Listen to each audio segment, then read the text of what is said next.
ప్రభు అయిన యేసుక్రీస్తు నామంలో మీకు సమాధానం కలుగునుగాక. షలోం. ఈ ఉదయకాల సమయం కొరకు 23వ కీర్తన 4వ వచనము. ఏ అపాయమునకు భయపడను. కారణం ఏంటి అంటే నీవు నాకు తోడయ్యుందువు. దావీదు రాసినటువంటి 23వ కీర్తన ప్రపంచవ్యాప్తంగా ఈరోజు కేవలం క్రైస్తవులు కాదు కానీ అన్యులు కూడా ప్రతిరోజు ఉదయకాల సమయంలో ఇంటర్నెట్లో కోట్ల మంది చదివేటటువంటి వాక్యం ఏదైనా ఉంది అంటే 23వ దావీదు కీర్తన. ఈ మధ్య ఒక రీసెర్చ్ చెప్తున్నటువంటి ప్రాముఖ్యమైన మాట ఏంటి అంటే ఈవెన్ మిడిల్ ఈస్ట్ దేశాల్లో ఉన్నటువంటి అన్య దేశాలు సైతము అనేక మంది ఉదయకాల సమయంలో 23వ దావీదు కీర్తన చదువుతున్నారంటే గమనించండి. దావీదు అద్భుతమైన మాట అంటాడు, ఏ అపాయమునకు భయపడను. కారణం ఏంటి అంటే నీవు నాకు తోడై ఉన్నావు. ఈ ఉదయకాల సమయంలో మీకు ఆ విశ్వాసం ఉందా? అపాయం జరుగుతుందని భయపడుతున్నారా? సమస్య వస్తుందని భయపడుతున్నారా? ఇబ్బంది వస్తుందని భయపడుతున్నారా?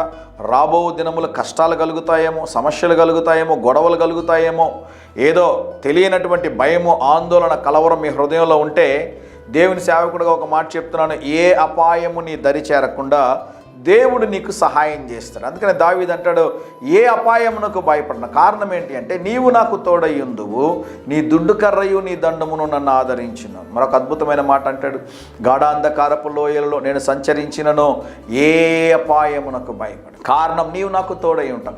ఆ దేవుడు ఈ ఉదయకాల సమయంలో మీకు ఇస్తున్నటువంటి శ్రేష్టమైన వాగ్దానము, దేని గురించి భయపడొద్దండి. దేవుడు మీకు తోడై ఉన్నాడు. రాబో దినములు దేవుడు సమాధానకరమైన దినములుగా, ఆనందకరమైన దినములుగా, దీవెనకరమైన దినములుగా, మీరు ఎదురు చూడని మేలులు అనుగ్రహించేటటువంటి దినముగా దేవుడు చేయబోతున్నాడు. సంతోషంగా ధైర్యంగా ఈ దినాన్ని ఎదుర్కోండి.